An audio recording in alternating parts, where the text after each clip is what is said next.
It's difficult to come into this space to completely destroy a book I love. Wait, you love this book? Are you already saying that? I love this series. Oh, okay. You already know how I feel. Well, I mean, what if this is the first time someone's listening to us? This is a weird first episode. Second book in a series. I'm not going to judge you. Side-eye the whole time. If this is your first time listening to us, welcome. We're going to be talking about something that hurts me. And that's my first discussion with you. Isn't it hard to rip the Band-Aid?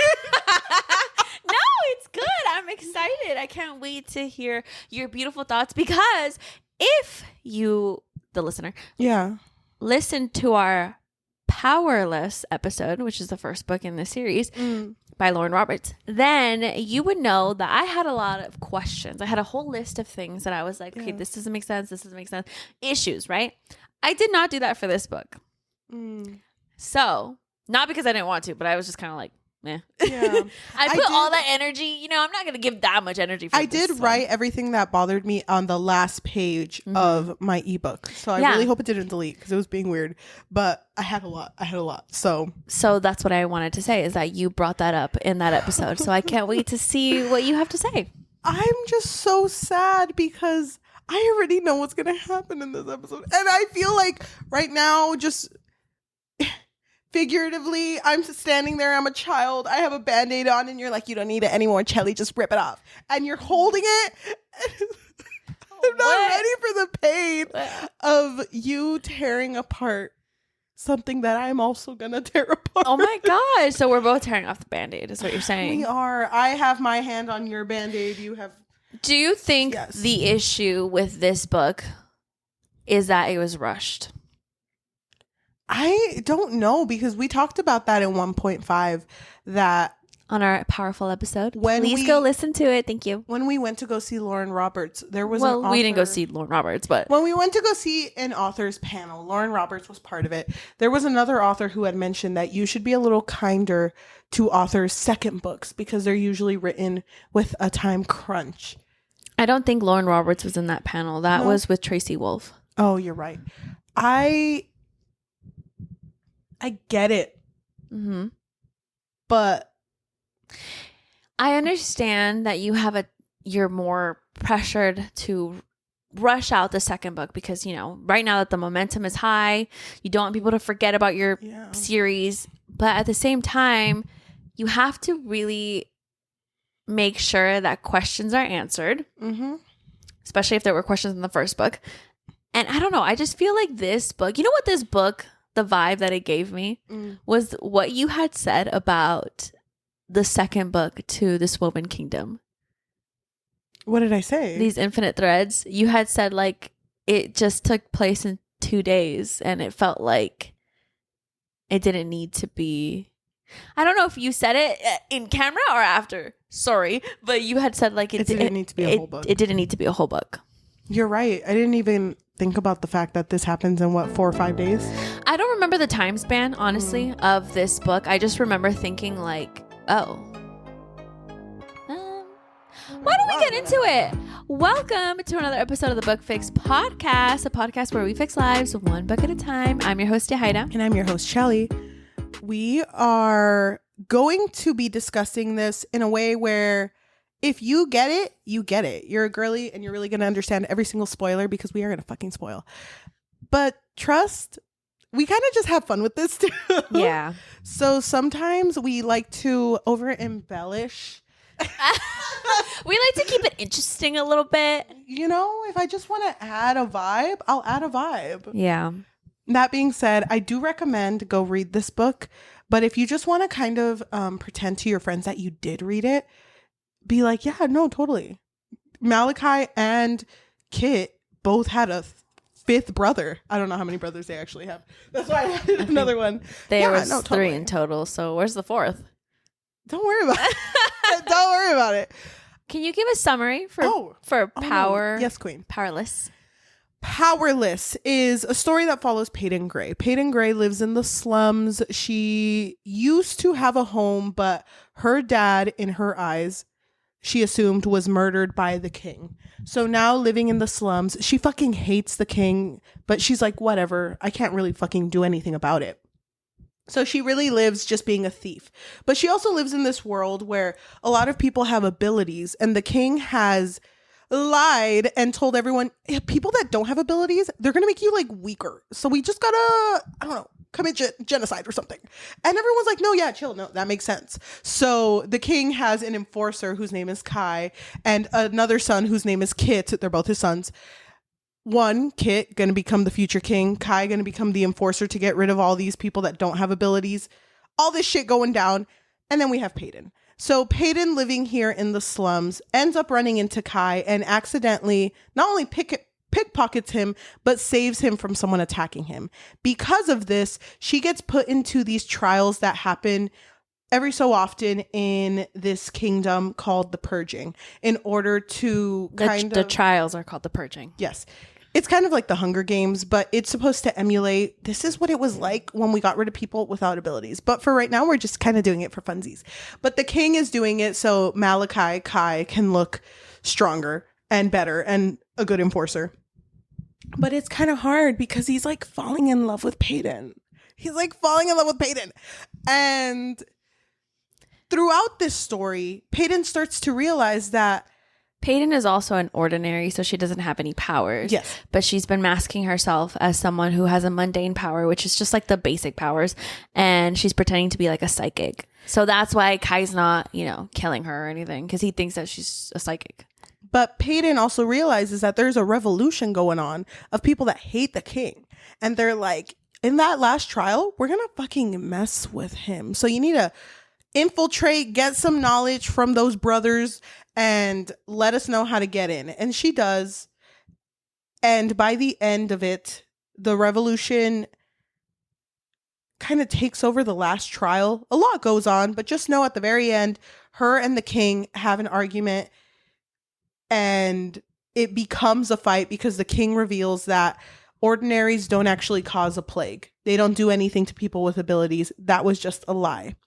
And she attacks him. He completely scars her and draws an O on her chest for ordinary. He carves it into her. Yes. I don't know why I said draws. Like a fucking marker. No, it's horrible. Does that shit, and then she's like, I'm gonna fucking kill this bitch. And right before she kills him, he says, do you really think I was the one who killed your dad? Think back again. And she realizes, go back into that memory bank. She didn't remember it correctly. The one who killed her dad was Kai. Kai walks in, dad dead, and he's like, you have 5 seconds to run out because I may be weak now, but I won't be in 5 seconds. So get out of here. And she does. And then at the very end of the first book, it's Kit sitting on the throne. He also kind of had a crush on Paedyn, so he's kind of like, but he's like, Paedyn Gray, find her enforcer. And Kai's like, got it. Yeah. The end. Find her and bring her to me. Yeah. The end. I was thinking of a song, but I couldn't, I was like, I can't sing it. Imagine like an 80s credit song playing in the background. I'm picturing it. It's good.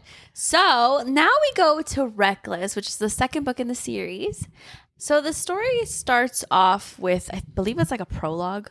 Yeah. Where Kai is celebrating a birthday for his little sister. With nothing else but sticky buns, of course. Of course, because there's nothing else in these books, just sticky buns. Yeah. And I think in this prologue, we also learn that he is the closest, or he's really close to a maid. And this maid was the one who basically like raised him. And, there's also like this symbolism of being near a tree. This tree is very meaningful to him and, his sister. And we don't know exactly what is going on just yet. But then we go to the first chapter where Paedyn, she's on the run. She has no idea what happened with the revolutionary people. She doesn't know the outcome of that. She just killed the king and sees that it's been broadcasted everywhere. And so she's like fuck. They're going to kill me if they find me. So she's running. She goes to her dad's house, which immediately I was like, girl, why did you go there? Why did you go here? This is the one place they're going to look for you. Mm-hmm. And so I think she's like grabbing some stuff, if I remember correctly. I don't remember what she does exactly. She was just staying there. I think she was hoping that the people from the revolution would come back. Oh, and meet her there. Yeah. So then she hears a fucking disturbance in the force. She hears like shuffling. And so she hides in the chimney, which I was like, oh my God, that's so claustrophobic. I would die. And then she hears Kai's voice where he's just like, find her. She should be here. Mm-hmm. And everyone's like walking around, looking everywhere, looking under the fucking cobijas and the blankets and remember the couch. Because they're all looking for her. And they're like, sir, we can't find her, sir. And he's like, fuck, we can't find her. Oh no, everyone leave. And he like has a little moment facing the chimney. Mm-hmm. He's like, fuck yeah. I'm glad she's gone because I don't think I could have done it. He was just like, oh my God, I would have folded so fucking quick if she were here. He's having a moment by himself. I don't understand why these characters' internal monologues are always said out loud. You know why? I know. So the other character can hear. He's like, shit up. Imagine he was like, I fucking love you. I love you. I love you. Oh, damn, you're not here. It's so sad. I'll just kiss the chimney. He's like, Santa? You know that Selena Gomez Cinderella movie where they're both dancing in the mirror and they both put their hands and they're kind of holding hands? God. Just like that. But she's on the other side of the chimney. That. And she's like holding on for dear life. Yeah. And so all of a sudden he sets the house on fire. Yeah. And they're walking outside and one of his men is like, sir, I think I saw a glint of silver on the roof. And I think like, you really saw that? An explosion. Is that silver? Huh. And it's funny because I think even he saw it, right? Yeah. I think he had noticed like silver light. And he was like, Paedyn? Oh my God. Babe, jump on my back. Quick. I'll blind everyone here. I mean, Paedyn. Get a load of this gal. I fucking can't. Because the thing is, he mentioned in the first book, me, I just do what the king says. Mm-hmm. Okay?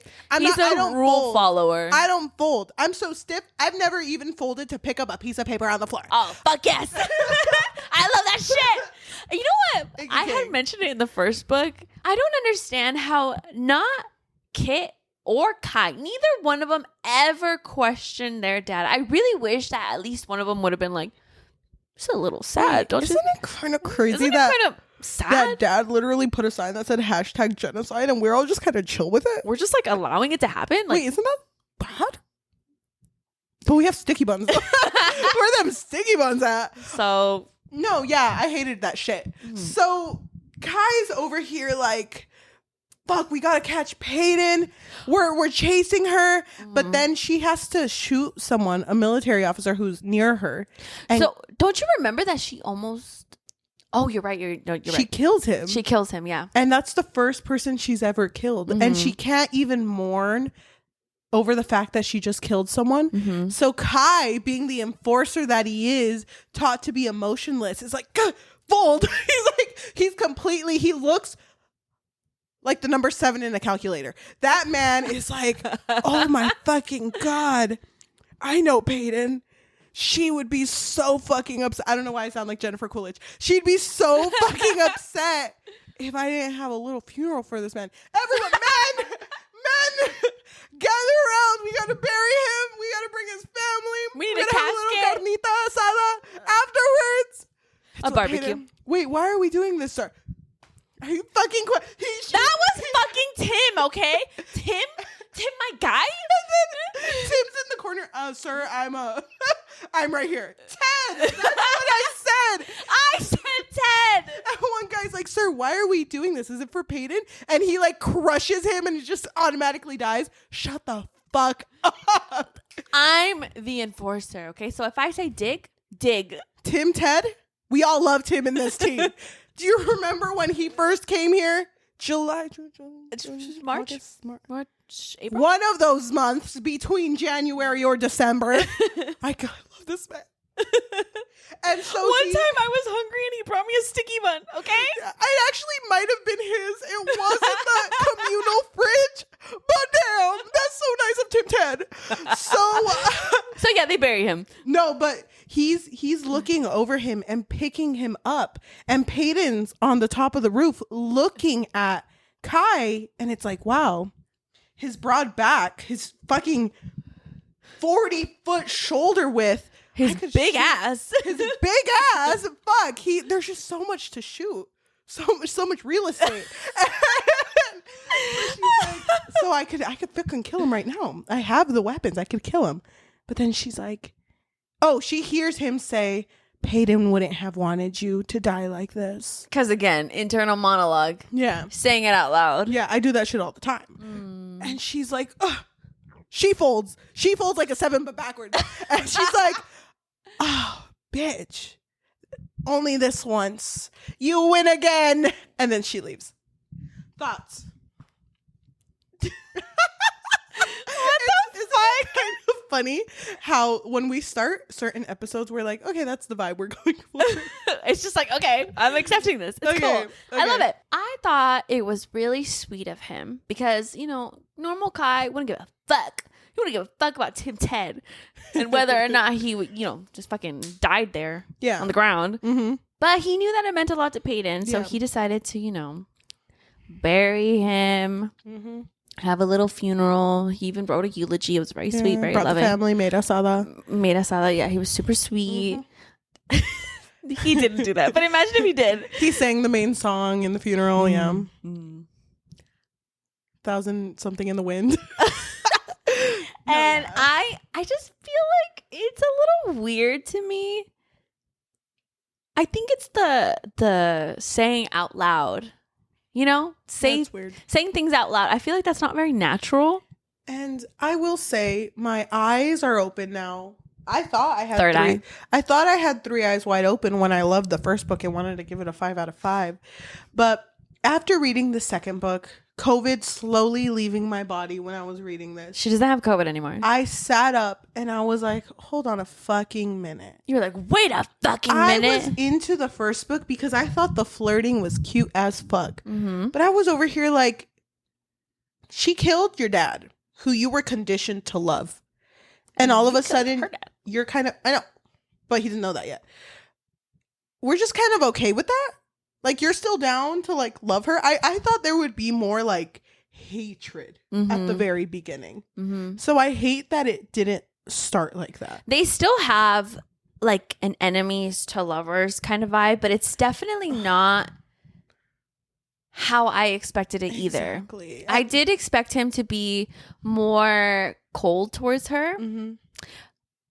Kind of like in the Bridge Kingdom. I'm sorry for bringing Bridge Kingdom, by Danielle L. Jensen up. But that she ate that shit up. She ate that shit up. That's no fucking crumbs. That's how you do it.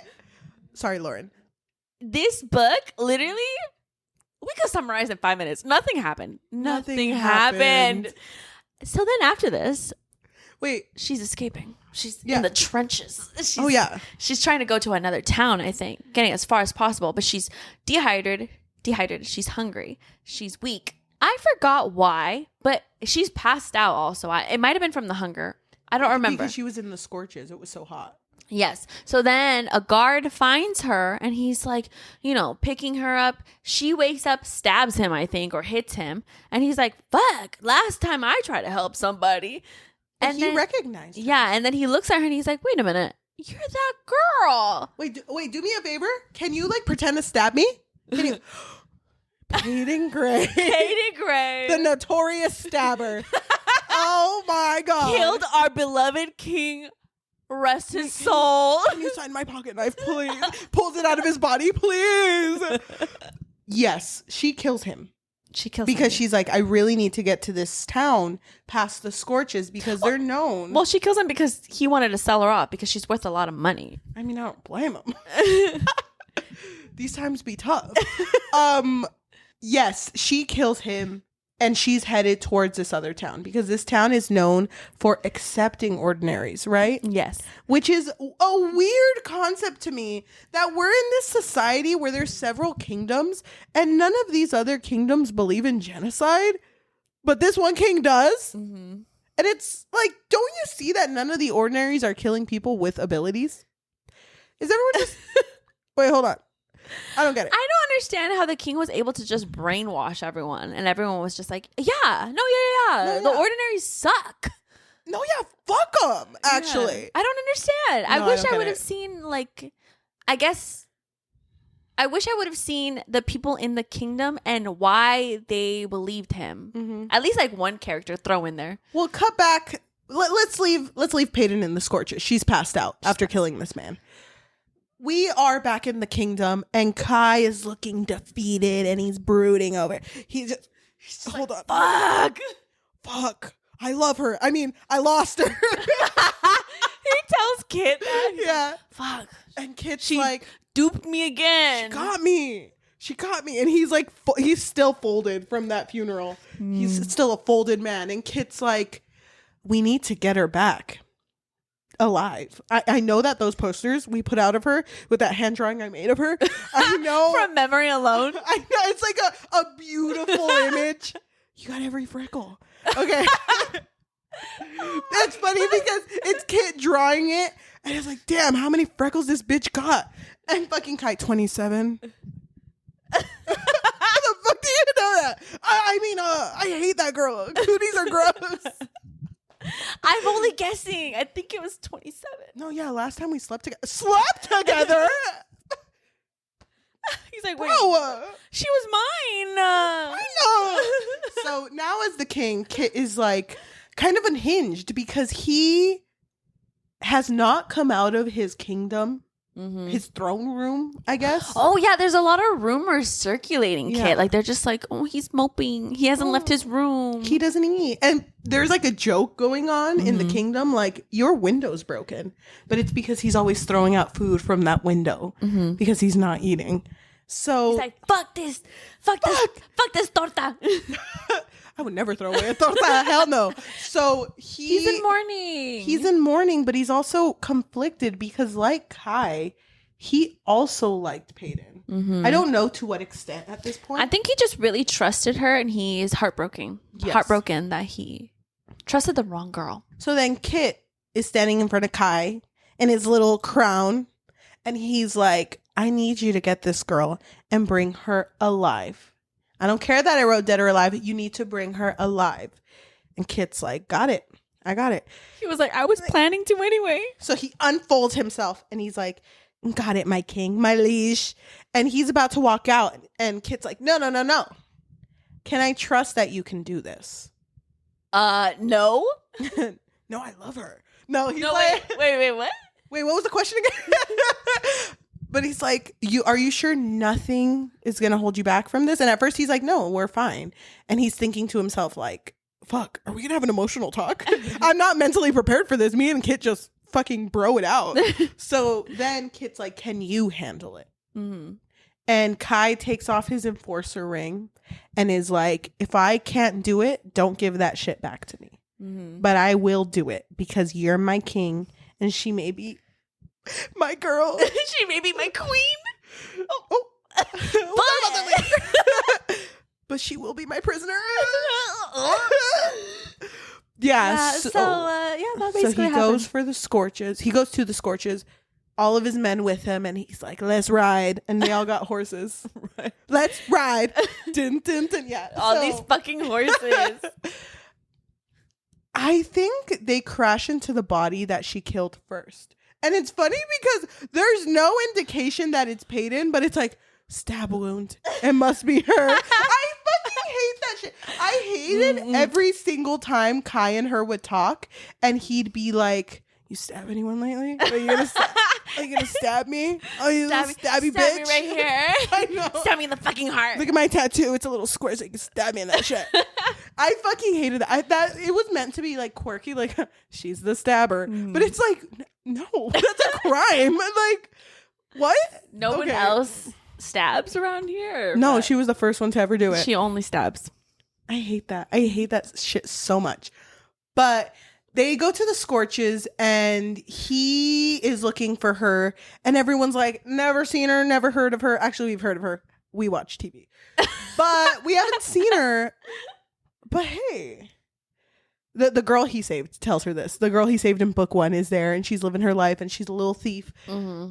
And she's like, hey, I got to get out of here for the fights. Mm-hmm. The underground fights that no one's supposed to talk about. Those fights. You ever seen Fight Club? Yeah. I can't tell you about Fight Club. Oh, shit. I can't tell. I mean, don't fucking ask me about Fight Club. The one that's held on 7th and 8th Street. Don't ask me about that shit. So then he ends up going. And he sees someone who is dressed. I think it's so funny because it's described that Paedyn is wearing baggy clothes and like a scarf to cover her silver hair. But it's like... But I think you could see like one strand of silver hair out. How does no one see that? Or they just think it's an abuelo fighting? How come she's the only one with silver hair? Okay, let's talk about that actually. I hate it. Okay, end of discussion. I don't understand. Out of all of the possibilities that could have happened, why is it that her form of survival is like, let me go beat the shit out of these men over here? Isn't she starving right now? Mm-hmm. She should be really weak, really frail. I don't understand how she's so strong, I guess. But she is getting a lot of money out of this. So she is. But she only buys bread. Sticky buns. I'm over these fucking sticky buns. I'm so fucking over this shit. How is that all you eat? Oh, now you're over it. Well, I was over it in 1.5. I love cinnamon rolls. Okay, I love them. That's what I'm comparing them to. Me too. I love cinnamon rolls. Can you imagine being in a desert and they're like, we only got cinnamon rolls? Bitch, I'm sweating. I don't want cinnamon rolls. I wouldn't want them. Freeze that shit in popsicle form, maybe. Ooh. TM. I don't know if you can TM food, but that's mine. I just don't get it. I don't get it. And it makes me so angry. I don't get it either. So what does Kai do when he sees He's Paedyn? Like, got room for one more. He's like, I'm next. Oh, because she's been undefeated this whole time. Takes off his shirt with one hand, like in a full circle, and she's like, whoa. Everyone's like, whoa. Who is that man? Who is that fucking 87-pack man? And he's like, yeah, got room for one more. And her name in the ring is Shadow. So then he calls himself Flame. Dude! What? I thought that shit was so funny. That's so stupid. That is so hilarious. That is so stupid. Because it's just like, oh, babe, no one can understand that you can't. What was it? You are the shadow caused by the flame or something like that. I don't know. Fuck. You know that shit. Kai did not think of that. He did. Lauren placed it in his head. He's like, where the fuck I get that thought from? Damn, hello? That's deep as shit. I can't with the author whispering in his ear and telling him what to say. I'm sorry, Lauren. So he goes in the ring. And I don't remember what it was. Well, remember that what was his fucking name? Rufus? Yeah. Russ? Whatever. One of the guy who was in charge of the fighting ring. Mm-hmm. He was like, oh, she's a little tired. She's a little sleepy. She's a little tired. Because they thought it was a he. Oh, yeah. They thought it was a he. And Kai egged her on and was like, oh, you're a little tired? Oh, you're too tired? You're a little tired? Yeah. And she was like, fuck, fine. One more. I don't remember how it plays out, but he was wearing a mask too. They pull off, well, when the fight is going on, Kai pulls off Paedyn's mask first. Mm-hmm. Because they were fighting and he was like, you're worth a lot of money. Yeah, well, so are you. And so they both pull off their masks during the fight. Very unfair. But it's like, oh my gosh, that's not Flamin' Shadow. That's Paedyn Gray and Malachi. I don't know his last name. Malachi Kingdom. So I literally can't because the crowd was so in shock. They were like, wait, 1, 2, 3, 4. I could be fucking rich. I know. With one. Imagine with both of them. Seeing their whole, I can take you to college. It's like they're their daughters. But then they're like, I know we hate each other. I know you fucking hate my guts, bitch. But let's run away. Let's get out of here. And he's like, no, yeah, totally. So they run out. And then while they're leaving, Kai turns around. If any of you fucking chase us, dead. Instant. He looks at someone and fucking kills them and is like, "That'd be you, bitch." But then he buries them. He's really considerate. He has to do a whole carne asada. Kills them and there's like, everyone hold a funeral for them. That didn't happen. Go read the book. So they go outside and Paedyn's like, "Why are you here? Leave me alone." You're so fucking obsessed with me. You're so sad. Why are you so obsessed? You know the song. So he's like, "You need to come back to the kingdom. You're not leaving. You're a prisoner here, bitch." And she's like, "I don't look like a prisoner." No, and they have like this back and forth, but it's a really heated moment because if you remember in the last book, before the trials, they were about to kiss and they didn't get to because the king had to talk to Kai. Oh yeah, they were interrupted. It was like a really, really emotional scene on the rooftop, and I think it was raining also. I love that shit. Was it by a tree? No, it probably was by a rooftop. I just know that it was by a tree. Oh, it was because a they tree. were about to kiss, and then Kai was like, "This better be important because I'm about to kiss this beautiful woman." So wait, I'm confused now because they kept bringing up. Remember the rooftop? Yeah, the rooftop. Like they would say that shit, and I was like, I just assumed, oh, that was that moment then. Well, they were bringing up the rooftop because Paedyn brought up, "I saw you hold that funeral for Ted." Tim. Yeah. Tim. Yeah. And it really got to me. Mm-hmm. And then he's like, "Wait, if you saw it, why didn't you kill me? Because I know I have all that real estate back there." I have all that space back there And that you they're can both- shoot at. They're both going back and forth, very heated argument. But then they both kiss each other. And dude, Yeah. I was shocked. Me too. I was like, "Oh, it's barely like page fucking 40. Like, what the fuck?" Like, I kiss her harder, kiss her harder. Like, And then- fuck, finally. And then they pull away and he's like, "I love you." And then the book ends and it's happily Happily ever after. No, it doesn't. They go to the forest. They make a house there. I know. They're They hold happy. funerals for every person who's ever died in the world. And it's Mhm. beautiful. Mm-hmm. No, they kiss and they automatically go back to hating each other. And I think it's in Paedyn's perspective when she's like, "I'm not even going to mention that. It's like out of my system. It's out of his system. Mm-hmm. We're back to what we were, which is enemies. I'm supposed to be his prisoner and he's supposed to be an enforcer." Yeah. And she constantly brings up the masks that he wears and is like, "This isn't Kai. This isn't Kai speaking to me right now." How'd you feel that she kept bringing up those masks? Those damn masks. I just feel like I understand that there is a difference between Kai being with her and not thinking about, his role in life as the enforcer.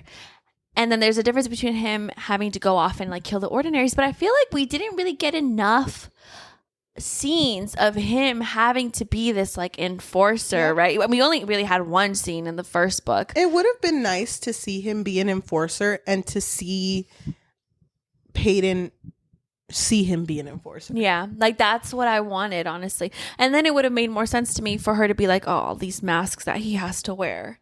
Yep. I hated how often those masks were brought up. Yeah, it kind of me meant too. nothing to me after a while. Yeah, because then also, what do you mean? I mean, this man literally buried Ted. No, yeah. You know what I mean? Mhm. And she could see that he didn't see her watching him do this. So I don't know. To me, it's like, okay, no, this is who he really is. Yes. Oh, you know what's crazy to me? We didn't bring it up. While this is happening, they're fucking making out in the dark, flame and shadow. Kit is back at home, going crazy. Going crazy. Like you do. Like you do. And we didn't bring this up, but he is writing a lot. He's writing letters to himself, and most of these letters are basically breaking down the betrayal that he experienced with Paedyn. Yeah. So I want to read this one paragraph. He talks about how he's been writing and thinking about her more than he should, and he's poring over every little detail. And he is thinking about the feeling that Kai is fighting while hunting her down. Like, it's just a lot for him. And then he says, "She's spilling onto the page again." So he's writing about her again. "A variation of words I've strung together before. A ballad of betrayal, a sonnet of sorrow. I'm tired of writing from the villain's perspective." I thought that was a really good line because it really sucks that he has just so much anger in him because he wasn't that type of person. Mm-hmm. And I really like that in the first book. Wow, me all serious. Hello. I really like that in the first book. It was very much painted as although he had the same eyes as the king, he looked different. Like it was still just Kit. But I guess I do like that line also. I think I guess it's whatever. I just thought it was interesting that he was so emotional. I don't know. I wouldn't have expected it from him. Mm-hmm. After their heated kiss, they pull away and it's back to just them talking. And this is where Paedyn brings up, it must be crazy being an enforcer, all the people you kill just like how you killed, I don't know, something about killing fathers, I guess. Oh no, he brings up, well, yeah, I killed a lot of people, but you killed my dad. Exactly. And she's like, oh, I killed your dad. Who killed my dad? I know. And he's like, what? I what? She's like, think back to when you were 15, 14, whatever. And he's like, my first kill? I still have the pictures of it. No. This is the part that I mentioned in the first book that I didn't like. It's one thing for Paedyn to just so happen to mistake who killed her father because she witnessed it.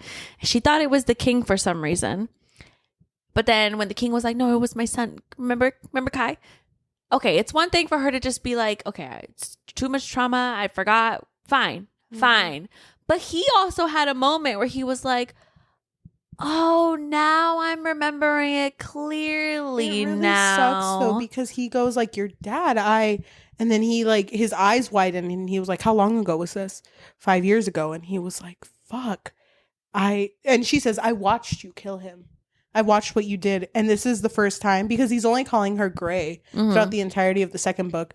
But then at this point, he's like, Paedyn, and then you hear his men, over there, she's over there. And she runs away. And the last thing she thinks is like, fuck, that's the first time he's called me Paedyn, but I'm not going to look back. The first time in this book. He did call her Paedyn in the first book. No, he did all the time. But it's been a while. Mm-hmm. It's just kind of like a chase. You know, her trying to get away, him trying to catch her. Mm-hmm. I don't remember why, though. In the Scorches, she basically agrees, like, yeah, I'll go home with you. I'll go home. No, it's chill. I'll go with you.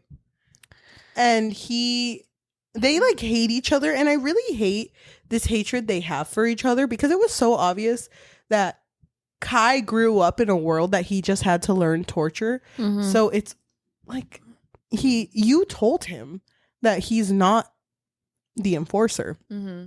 He's not what the king was forcing him to be. And all of a sudden you're like, but wait, that one though? I'll never let that shit slide. It's like, yeah, well, you're going against what you just told him. And he even explains to her, like, I killed him, but to be honest, I wasn't even going to plan to kill that day. I was going to go to McDonald's with Kit. And then all of a sudden my dad was like, we're not going to McDonald's. I fucking killed him. And I had to. Mm-hmm. I had no emotional connection. I had no idea who he was. I did it because I was told to. Yeah. And she's like, weak answer. No, I'm not taking that shit. But she sits with it and is like, she still kind of killed him though. So whatever. So she says that she will go back with them. And I don't remember what the second part of it was. But it's not like she's going easy. She does try to escape several times. Yeah, I don't remember why either, to be honest. So how did you feel about this whole prisoner and warden type situation that was going on between them?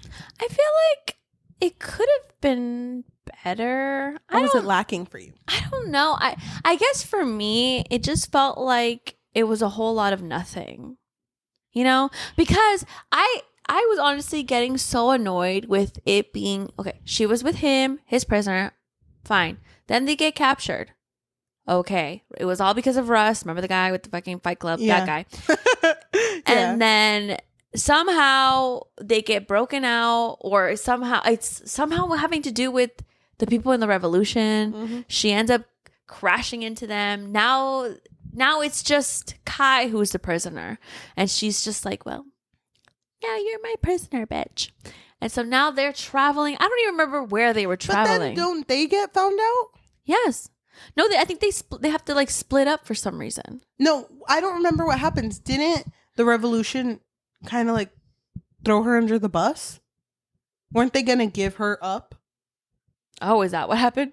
I think so, because I remember her being like... They do end up in like a jail cell, don't they? Yeah, and she's like, I can't believe they did that shit to me. Oh. I think so. I might be completely wrong. Honestly. I was just kind of... skimming? I wasn't skimming. I was speeding through this shit, but I was still really invested. I was just really angry because it didn't make sense to me why she held on for so long, that the whole genocide thing that the king was bringing up was fake. She never really said it until way later that like, oh yeah, he lied about that. Ordinaries don't make you sick. Instead, she would just make passive aggressive comments like, oh, am I making you sick now? Like how you believe? Yeah. And then they stumbled upon her dad's journals, don't they? Yes. And she's like reading through the journals. And then in one of the journal entries, her dad, because her dad was working in the castle as the healer. Yes. And in the journal entry, he was like, oh, the king is lying about the ordinaries or muting their powers or making them weaker or whatever. Like he's just lying about it. But what I didn't understand is that she already knew this, but it was treated as if it was like, no, the first time I've ever heard this. Well, hold on, because there was something that happens before this. So in one of the moments where they're trapped, because the whole time Kai's like, really don't talk to me because I'm just going to turn you in, and whatever Kit does to you, that's what he does to you. Yeah, you know? Not my problem. But there were moments where it was like, no one else touched this prisoner. If she needs a sleeping buddy, that's going to be me. If she wants to kiss and hug someone, only I can do it. Whatever. But that was kind of what he was becoming. But there was a point where they get trapped in this cage. It's like a sewer, no? Yeah. And the water's slowly rising and she doesn't know how to swim. And they're both trying to get out. And they realize that they can't. Like it's too late. There's no way to break out of here. And both of them, I think it's Kai first. He was like, Paedyn, you could just stop. It's not going to work. There's no exit here. It's just too late. And they're both kind of just like, fuck, like we're both going to die. And I don't even think they discuss it any further. They just like kiss each other. They just kiss, yeah. And he basically says like, you know how I always said it was just pretend? I lied. I can never get you out of my head, out of this heart. I just, you've always been that person to me. And she's just like so like into him, and they're kissing and they're having their moment, and it's so beautiful, dude. She had me in her clutches at that point. I was like, Lauren, I get it. 5 stars for everything. And then there's like a little hoyito of air, like a hole. Yeah, and then they're like, oh, maybe we can make it. So they start like opening the hole, and they see it. Paedyn sinks down because she's drowning, but then Kai goes down, picks her up, throws her, and is like, she's good. Okay, now he's drowning. She's looking down the sewer grate and is like, damn, damn. So, is that how you swim? Crazy. Yeah, because when she got out, I remember her being like, whoo, damn, we were so close to dying, right? Kai, hello. And so she jumps back in and saves him. Yes. And when they come out, there's like they are both having a moment like, sure, I take backseats. Actually, my friend had my phone. that wasn't me. That was my little brother. What? Yeah, those excuses that people make like in chat rooms, like that wasn't me. No, someone hacked me. Yeah. That's what you should. It's like, no, we were in person. But not a brother. Not a little brother when they were full on making out. Oh, no, you're right. Okay, take that back. There's a moment where he's just kind of like, I meant it all. And I just want you to know that I'm here. I don't know. He's like, I'm here for you. And he's like holding her face. And they're about to kiss again. But then he shackles her. Yeah. And she's like, are you fucking kidding me? After everything we've been through, we just survived that. I learned how to swim in 0.3 seconds for you, bitch. I should have just left you there. And she just completely like, fuck, I'm not going to talk to you anymore. And she doesn't talk to him. And I think it's so sad because like they're walking together and they have to walk really close to each other because the shackles. They don't want it to show. And they're shackled to each other, by the way. They're walking close together, and Kai keeps making little like comments like, oh, your braid is loose. Oh, your hair is showing. Oh, this is, whatever. Because he just wants to hear her talk. But he's like, I wouldn't be surprised if she just hates me. Yeah. Can I say something I disliked? Go ahead. From this point to their entire journey back to the kingdom, which, by the way, I don't know why she was just like, okay, let's go. And where'd all his men go? I don't know. I was going to ask you that. What happened to all the guys that were with him? If you lose your boss, do you just go home? Yeah. What did they die? What the fuck happened to them? I have no idea. Oh, because I think they got abducted, so that's how they got aliens. I don't know what happened to them, but they're not there. Imagine. They're walking back. I hated the fact that anytime they were going to be nice, he'd always say, let's pretend. That's so stupid. Mm-hmm. I hated that line. I hated how often it was repeated. Let's pretend.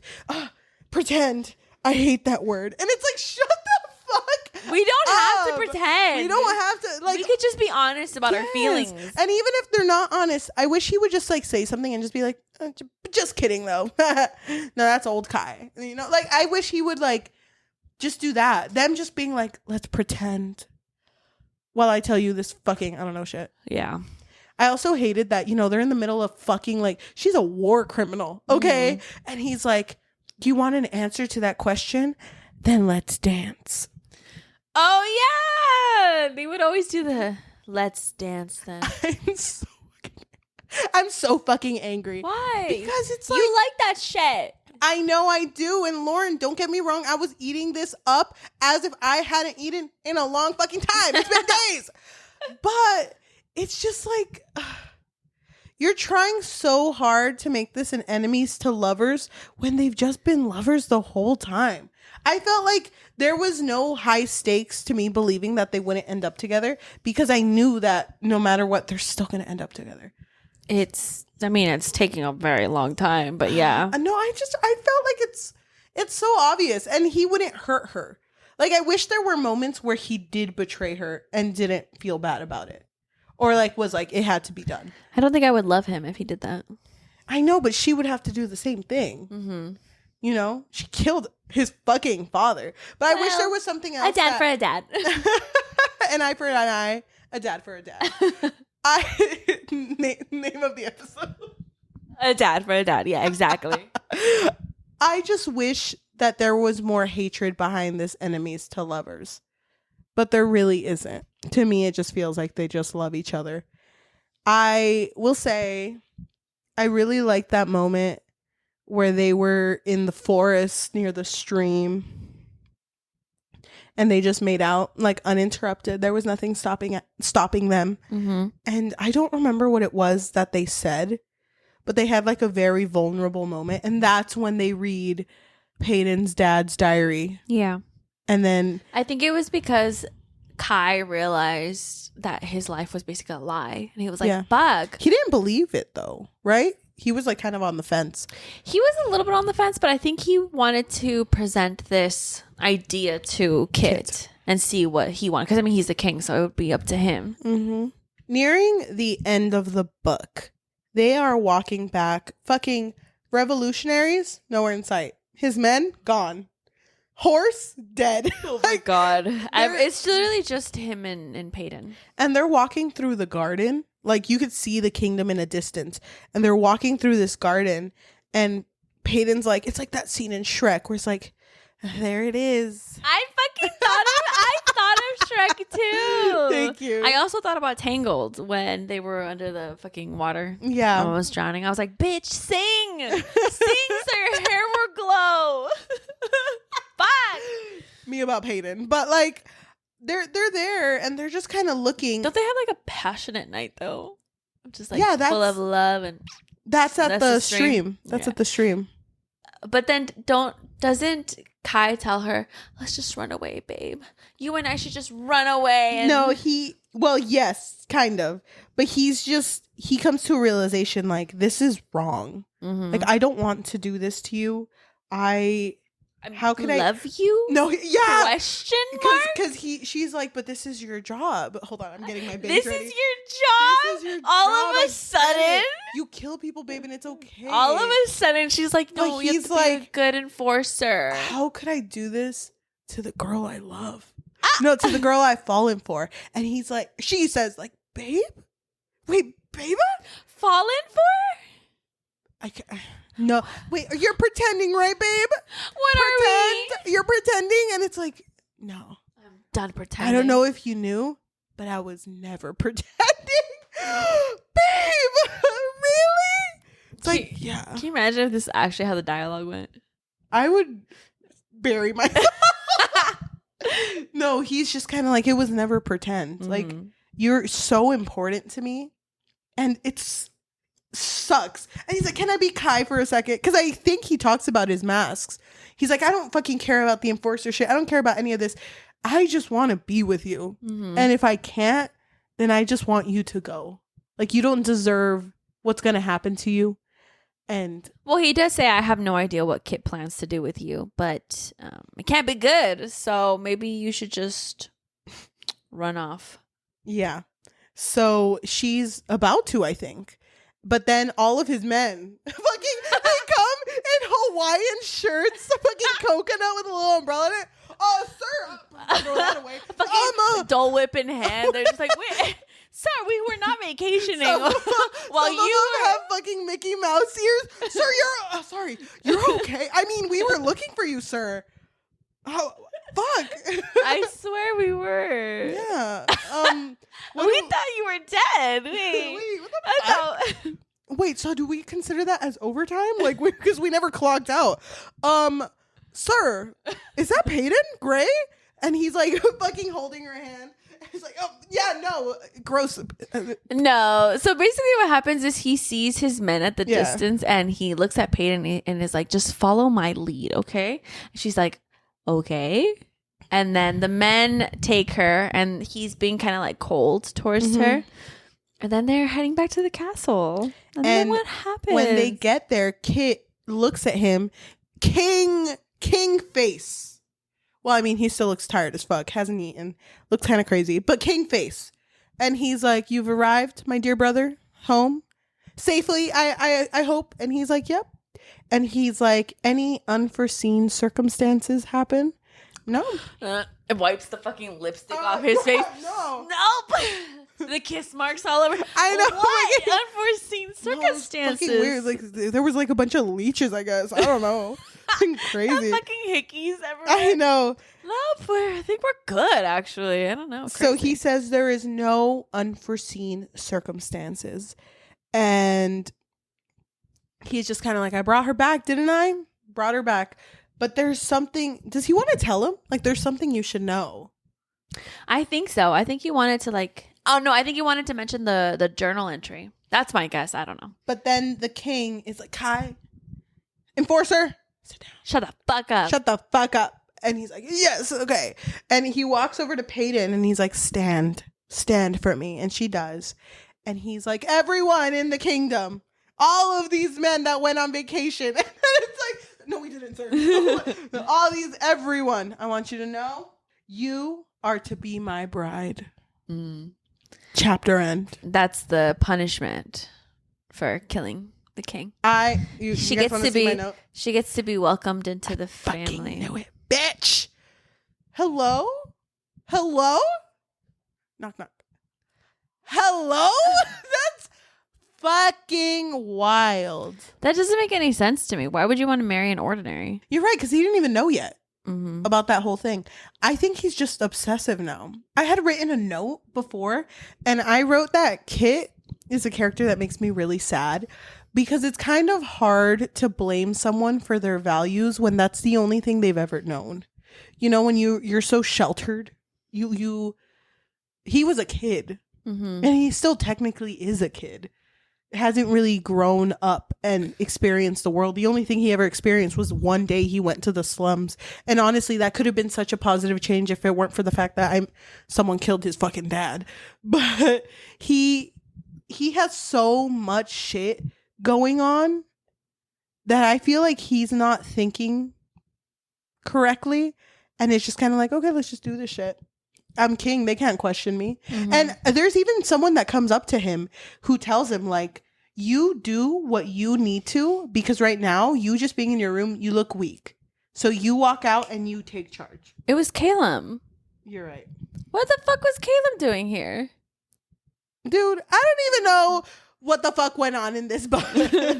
I understand why you would feel sympathy for Kit, but I feel like it's hard for me to sympathize with, you know, him being okay with like a whole fucking genocide. Like, I don't think it takes fucking 2 fucking brain cells to be like, wait, something is wrong here. But I feel like he was so conditioned into this life, because I don't even think, even with Kai going to the town that's past the Scorches, they didn't even know about that place.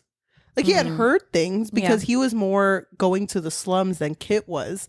I feel like Kit knew nothing except for what he sees inside the kingdom. Mm-hmm. So to me, it feels like less of a, because it's just like, oh, plagues can happen, so we just got to get rid of the people that caused the plague. And he's like, okay. Like, I don't want to, I'm not justifying it, but I'm more like understanding to why Kit is struggling so much right now. I don't know what his intentions are, though. Bad king. He doesn't know anything. He is. Fuck. I hope he becomes better, though. I feel really bad for him. I think he's gonna die. Can I read? That's my prediction. Kit's. But why does it have to be such a sacrificial moment? Like, why does he have to become is it a martyr? Maybe. For the story to continue. I fucking hate that shit. Okay, please hold my mic while I read probably one of the worst endings I've ever read in a fucking book. Oh, wow. I hate the last sentence. I like some of it, but it's in Kai's perspective, and he's like, I'm drowning, but if it's in her blue eyes, I'll drown. But will she ever forgive me for walking her to her fate of marrying this man? I thought we were going to be something, but we're not. My heart's pounding. I could cry. I could laugh. And he's like going through a lot of emotions. Well, off the dome, by the way. Did you see that shit? Lauren, contact me. Okay. And then he says, she is the torture I may not survive. Eagerly, she is my undoing. Her gaze lifts, meeting eyes that are not my own. Because he's in enforcer mode. Eyes of the man who gets to have her, if she allows it. She was supposed to be my forever. Now I'll watch her become someone else's. Because the beast doesn't get the beauty. My lips quivering. Wait, what? Wait. I remember reading that. Beast beauty. What the fuck? What is he talking about? What are you talking? If he had said that out loud, I would have been painted like, what the fuck? Like, what the fuck's wrong with you? I get what he means because he's the enforcer. He kills. He's the beast. But you know what? Paedyn's kind of killed too. You know, she's kind of done shit too. So I guess the beast doesn't get the beast? Oh. He's not going to call her a beast. That would be so rude, disrespectful. She's the beauty. But she's also like killed men. And she also killed his dad. But he and he also said during one of his pretend, he's like, I kind of thought it was hot that you killed my dad. Actually. Okay. Yes, he did say that. Not like that. Not in those words exactly, but he was conflicted because remember, his dad was never that loving to him. No. So he was going through this grieving process of, okay, yes, I'm upset that you killed my father, but also my father treated me like shit my whole life. So I feel like it should have been me who killed my father. That should have been my fucking kill. So now it's kind of like, I don't know how to feel about this. Do you think things would have been different if him and Kit had just talked about how they felt about Paedyn? Yes, I think so. Or at least it would have allowed us, the readers, to know if they cared enough about each other to put that relationship above this girl. I wish they would have just like said one thing, like just had like a little side convo, like, isn't it just funny how like 2 weeks ago I would have fucking kicked your ass because you asked her to be your ball buddy? Crazy, huh? And then just end it there. Yeah. Because at least he put it out there that like, you know what, I like Paedyn. Mm-hmm. But no, they just kept like, no, girls, gross. Yeah, they never had a conversation about her, which is so weird. Okay. Before I read what I wrote, thoughts. When I got to the ending of this book, My first thought was, where the fuck was Mac? Where was Makoto? What the Dude, fuck? I was so upset. I was upset. So if you, the listener, haven't listened to our thoughts on Powerful, which is the 1.5, we basically had this story of Adina falling in love with someone who has the same fucking power as Kai, which could be a threat. He witnesses the love of his life. Well, could have been the love of his life die in a very tragic way. I just really expected him to show up in this book and just be a pivotal moment for the revolution. Where the fuck was he? So that was my biggest disappointment in this story. Another thing that we had mentioned in book 1, and I'm going to mention again. You had mentioned it in book 1, and I agree with you. What did the revolution do? Nothing.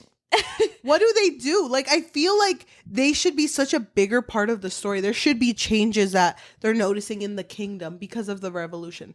Nothing happened. Yeah. And even when they were there, I hated that fucking Paedyn was like, hey, what was his name? Yeah, no, we go way back. And it's like, you knew them for a day. Mm-hmm. And you had, 2 conversations with them? 2 strings of dialogue? Why are you acting like these are your best friends? And then also it's obvious that she doesn't know them because fucking Calum, who is the mind reader, who was in the revolution, was talking to Kit as if they were like friends that have known each other for a long time. I don't understand if this is supposed to be a moment of, oh, he's infiltrated. He's in. Yeah. He knows things. But then why did they need the tunnels? I don't know. Yeah, how'd he get in? Yeah. Oh, guys, crazy. The front door's just open. Wait, I'm just inside. No, I live here, actually. I don't understand what's going on, I guess. I don't understand the meaning behind this. Mm-hmm.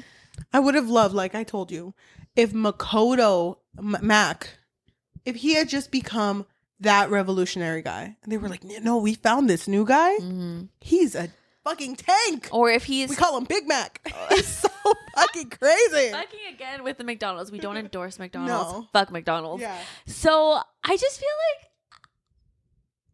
I would have even liked it if Mac made his own fucking revolution. You know what I mean? Like, it's bigger now. It's fucking has all the powerful bitches. Welcome to Mac Attack. It's me, Mac. Let me introduce you to the other members. This is a needle. He doesn't do much now, but if I stand next to one of those telekinetic bitches, pop their eyes out. What if they didn't? I know. We were making a joke that what if his weapon of choice was a needle because of Adina? She was a seamstress. Because he had bought her needle. Go read 1.5, but also just listen to our episode. That was my big issue with this book. My other issue with this book is it kind of just felt like, what even happened in this story? Nothing. I felt like this could have just been condensed, bundled up, epilogue 2.0. Or this could have just been the next few chapters of her. It didn't even have to be her running away. It could have been her hiding in the castle or her going home and then being forced back and Kai and her having a moment and realizing like, fuck, we do like each other. I don't want to do this anymore. Yeah. And then the bride to be part. You know what I thought would have been so fucking funny? Because you know how Kai took off his enforcer ring? Imagine he proposes to her with the enforcer ring. Bitch! Like, this is the prettiest ring I've ever seen. Fuck! He's like, that's mine! It's got a little blood on it, but it's okay, babe. It's okay. Oh, I think your dad's... Oh, never mind. No, I'm not going to say it. Never mind. Don't make me say it. Oh, my God. Yeah, I felt like the ending was kind of underwhelming. I don't know. Like... I just don't understand because we saw Kit's perspective. You know, we saw a couple of chapters with him and his perspective. If he was going to propose to her, can this bitch tell me why? Can he tell me how it makes sense? How it benefits the kingdom? She's an ordinary. Why do you want her there? It doesn't make any sense. It would have been interesting if maybe... he resented Kai and maybe this was like, you know what, I'm going to get back at Kai because, you know, fuck that bitch. Fine. That would have made more sense as to why he wanted to propose to her. But I don't get it. I really don't get it. Mm-hmm. Can I tell you the parts I wrote about? Yes, please. Go ahead. Cheli's about to read her notes. I should have detailed this a little more because I'm reading some of it and I'm like, what the fuck am I talking about? Okay. One thing I hated. The flirting in this book. I know that Lauren Roberts was trying to make it like full of tension, slow burn. They kept using the same lines over and over again to flirt. Yeah. So kept saying the let's just pretend. Kept making comments like, oh, he said my name again. If only I could hear my name from his lips one more time. I hated it because then it just started to feel old. It's like these characters have no connection to each other except for the attraction portion. There's really nothing about them that connects them except you both killed each other's dads. That's it. But remember that in the first book, Paedyn was like, wait, is that why I'm so attracted to him? Because he killed my father? That is so weird. That's weird. It's a weird thing to admit. I don't know. Yeah. I don't know. I would but never that's say the type that. of person Paedyn was. Paedyn would admit weird things while being in very like tense moments. Like when she was like, I know Dina's about to die, but I feel bad I never hung out with her. That's such a weird thing to say or to think about. Yeah. Another thing, the conversation Calum and Kit had when Calum was like, you don't get it. You're a king. You got to live by the 3 B's. Bitches, bitches, and bitches. Like how we went towards the same thing. No, it was like, I forget what the 3 B's were. Bitches better bitch. I don't remember either. Big bad bitches. So big booty bitches. Oh, it keeps getting better. Write them down, Kate. Write them down. What I remember was that these 3 B's were supposed to show. They were supposed to show like no matter what, you don't show people that you're not a good king because they don't know what's going on in here. They're all making assumptions. Yeah. You walk out of this room and you be a badass bitch, bitch. You know. So I don't remember the B's either, but it was supposed to be I like do remember, lead by example. But I do remember when that happened, I had written a note and I wrote, I think they're hinting at marriage because it kind of felt like because he was also holding a ring, or like a box, and it was like weirdly shaped like a ring box. Yeah, so it really did make me think like I know where the fuck this book is going. Yeah. What the other thing that I hated was Kai's poeticness at random moments. You hated which that. is so funny because I never considered that. And you brought it up earlier. It's weird because he's over here talking normally and all of a sudden he's like, do I really hate drowning if it's in your beautiful deep blues? It's like, what? You've never talked like that. Why is that coming out more? And I understood it more in book 1 because it felt more like he was just a young adult stuck in a shitty situation. Yeah. And this is who he actually was. But in this one, he was doing his job and he'd still make little comments like that. And I'm like, shut the fuck up. I don't fucking care. Do you think it was just like the timing of it?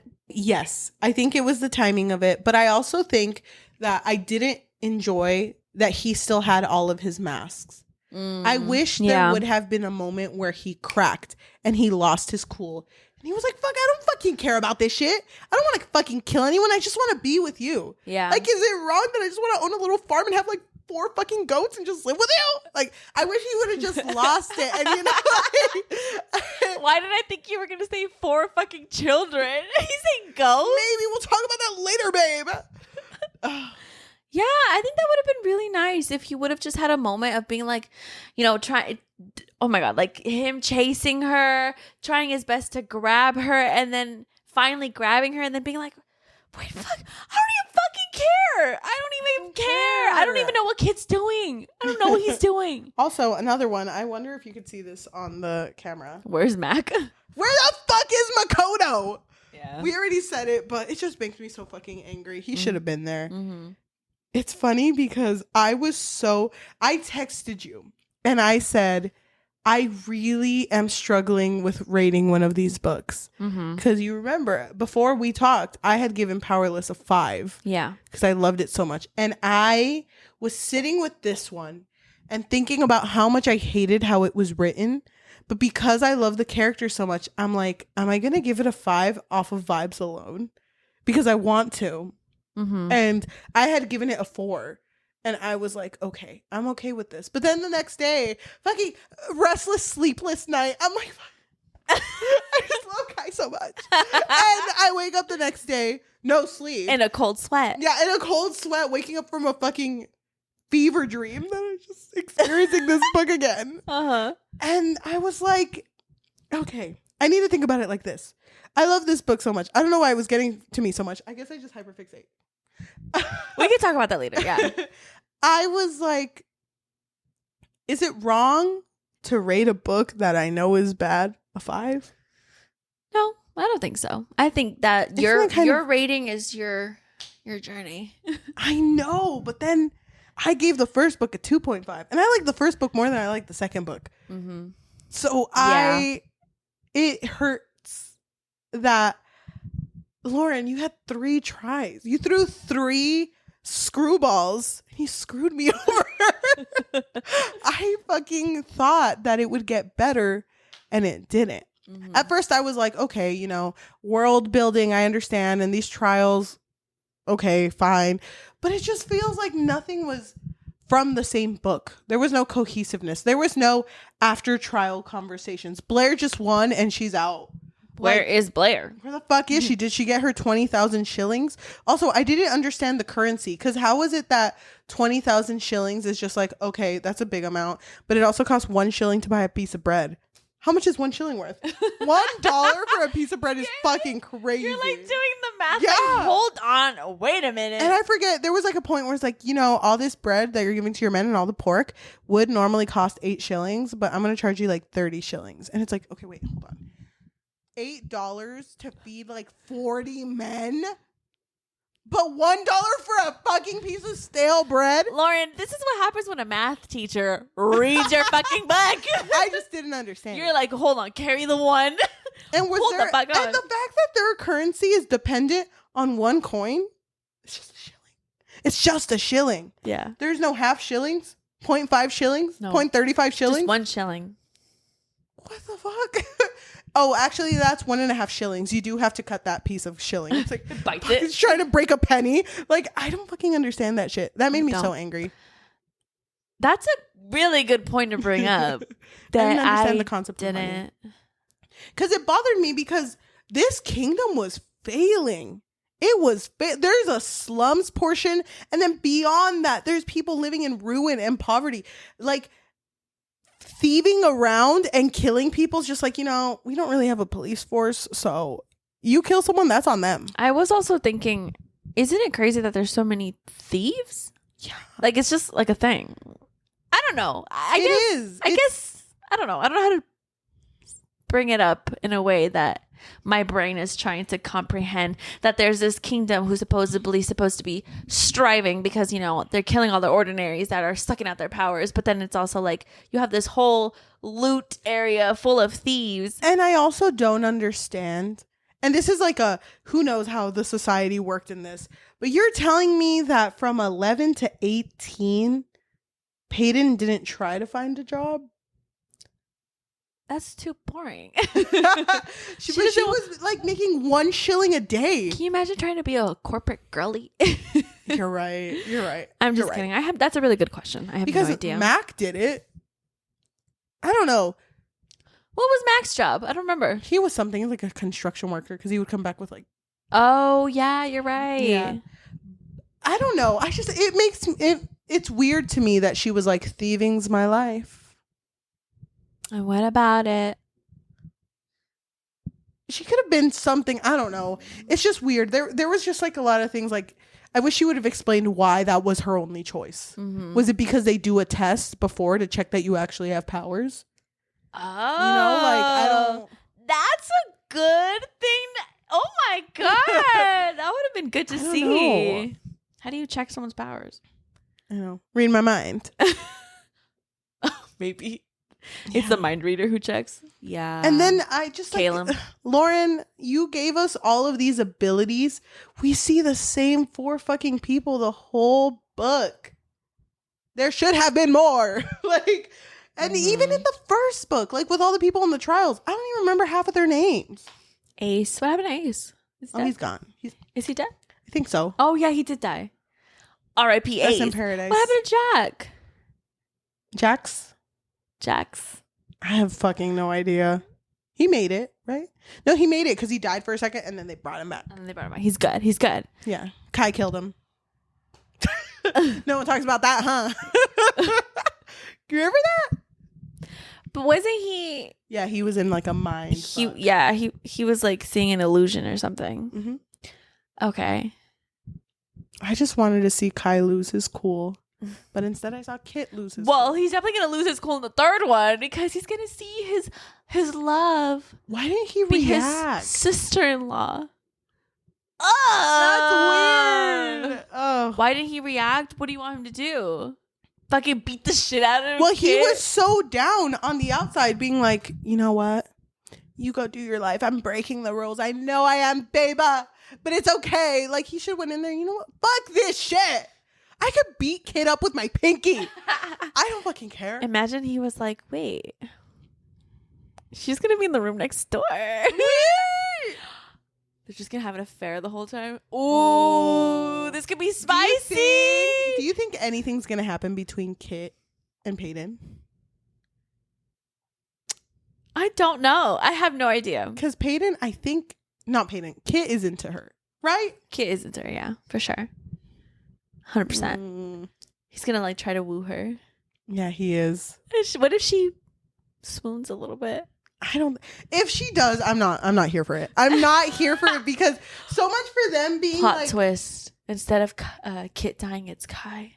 Don't fucking say that shit to It's me. Mac. That comment comes to fucking life. In 1.5, Yajaira read a comment that was like, I fucking hope Mac kills Kai. Why? Why? Are we reading the same book? I'm fucking losing it. I'm losing my layers. I'm losing my masks. I don't get this shit. Losing your layers? Yeah. Shrek? I just wanted this book to be good. Lauren, it's funny that every episode of this that we've filmed, I'm just falling in a deeper and deeper dread. Just despair, no hope that this is ever going to be good. Just in a deeper sense of depression. I don't know what I would give this one. It really disappointed me. Go ahead, Queen. What would you rate this book? I think I'm still obviously going to read the third one. Honestly, I would probably buy the physical copies of this book and reread them. Mm-hmm.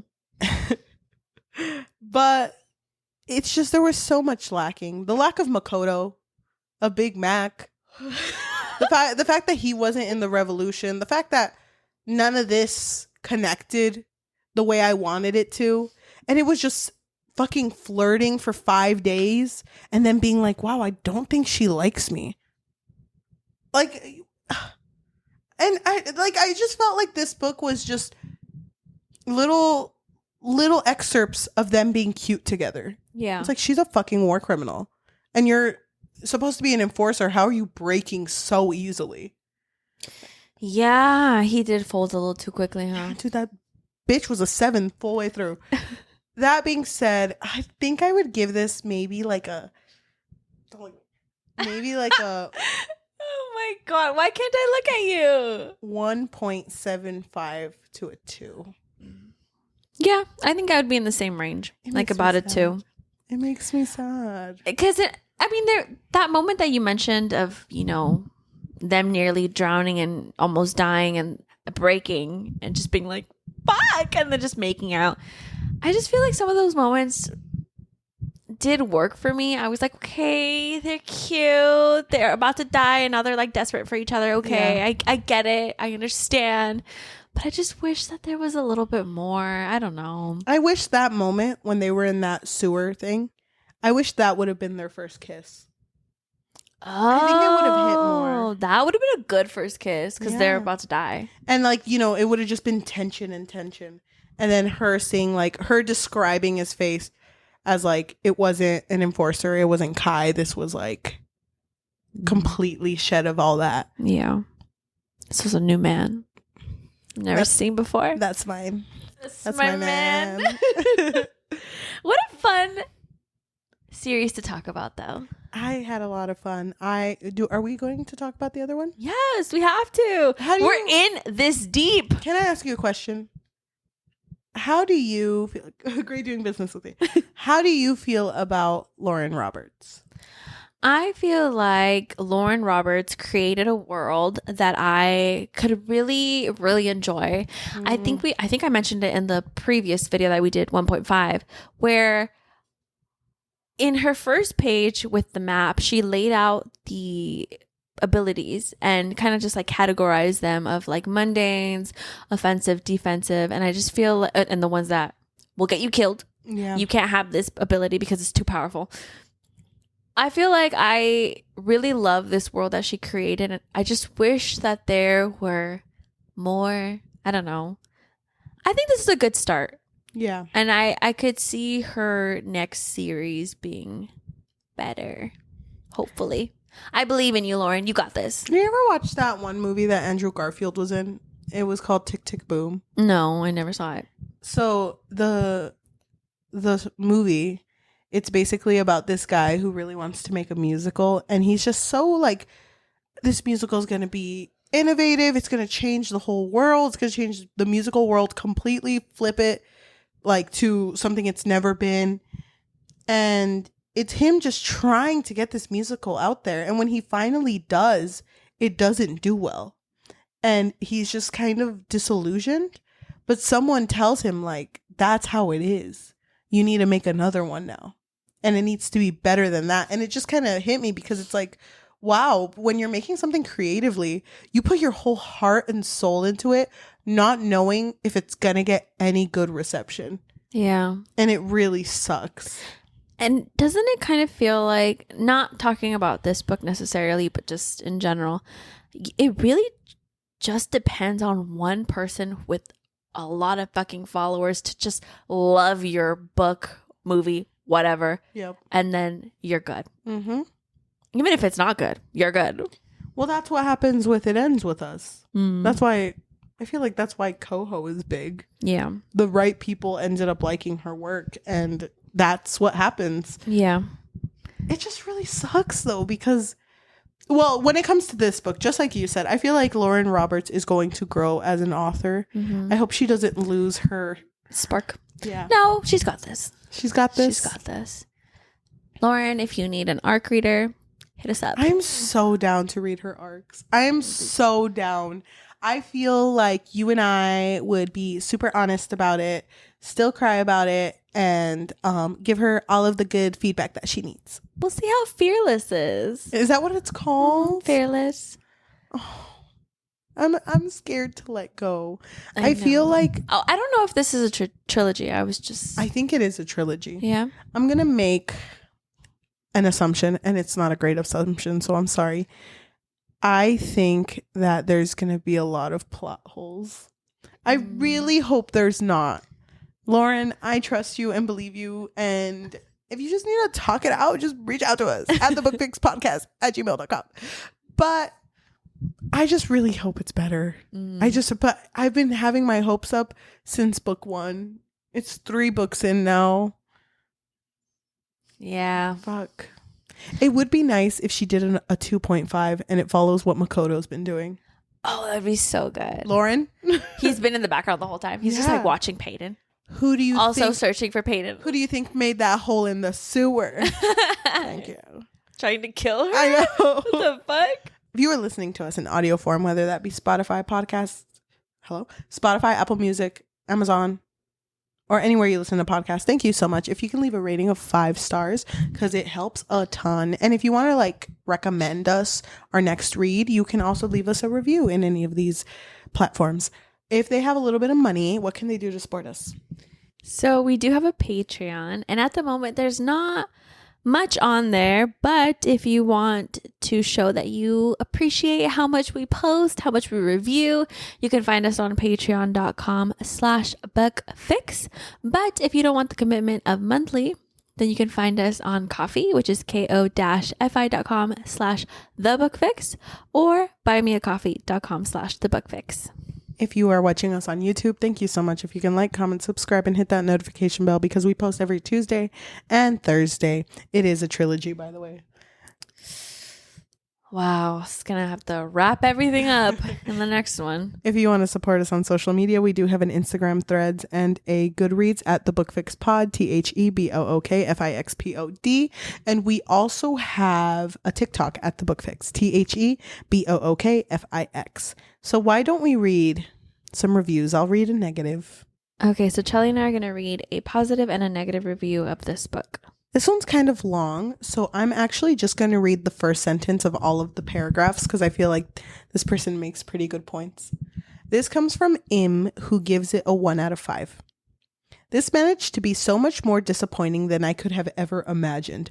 I was really hoping the author would write the emotions, depth, and angst well, especially after where she left off with the previous book, but she managed to do everything exactly wrong. First of all, I found it so off-putting that they kept on bantering with each other in every single situation from beginning to end. They're supposed to feel immense betrayal, yet they just keep on quipping quirky little one-liners towards each other. Even more, where's Kai's guilt? Where was his desperation to win back her forgiveness and affection? Sometimes his inner monologues seemed like he cared, but he treated her so callously and cold, like he didn't even care that she hated him now. Furthermore, I absolutely despise the fact that Kai seemed to act like he had any right to anger, like he was the one who should have felt betrayed or hurt. He acted like she wronged him instead of the other way around, the hypocrisy of it all. Worst of all, the fact that Kai kept putting his mission above saving her, loving her, and earning her forgiveness was insanely unattractive. Him acting like an aimless lapdog to his father and now to his brother was just so pathetic. Is it bad for me to say that I almost want her to end up with Kit now? At least he's somewhat interesting and seemed to have an actual emotion then that went further than teasing and bantering. Anyway, this entire book was just a giant disappointment. A disappointing mess that didn't even come close to living up to its potential. The whole thing was nothing but repetitive and silly banter. It was annoying, superficial, and boring. So my positive review comes from Sus. They gave it 5 out of 5 and they wrote, quote, "For the reckless souls who dared to love and be loved," unquote. This book exceeded all of my expectations and more. The focus was primarily on the main characters. I devoured this book. It was definitely my new favorite. The emotions were overwhelming, so intense. This book is never boring, not for a single moment. Every chapter, something was happening. I couldn't put it down. The plot was incredible with many revelations from their past. They kept saying, pretend, but it was anything but that. Their love is so precious and special. It was so wrong. Yet they couldn't be more perfect for each other. I'm officially obsessed. This is a book I'll reread over and over again. I finished it on release day and I'm already thinking about rereading. Also, that ending, I kind of expected it, but I was still in absolute shock when it happened. Why the hell did that happen? I do agree with the fact that it didn't have much buildup or angst, but I personally didn't mind. It's still an easy 5-star read for me. Infinity stars if I could give it that. Quote, we were inevitably imperfect for each other, unquote. Quote, if she is shadow, then I am flame. This girl is the very thing I can't seem to escape. Can't seem to go anywhere without the remnants of her following. Where I am, she is. Whether it's in the flesh or in the fragments of my mind. And where there is the flame, there is always a shadow. She is my inevitable. Unquote. Thank you so much for listening, and we will talk to you next time. Bye. Oh my God. What? Immi is on here.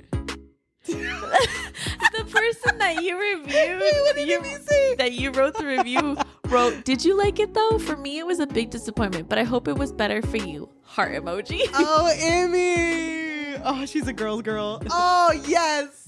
Bye, everyone. I think I'm just in shock right now. Like, no emotion. I'm trying to process what I just read.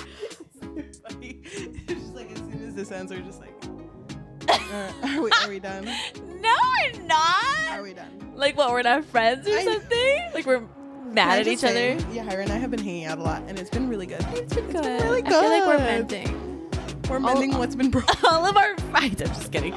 We haven't really fought that much. I think it's just funny because it's been a while since I've lived back home, I guess. And it's weird to me that I could just ask you like, hey, you busy? I know. Oh my I was God. gonna ask you the other day because I had work to do. I was like, I wonder if Yajaira would just let me sit at her house.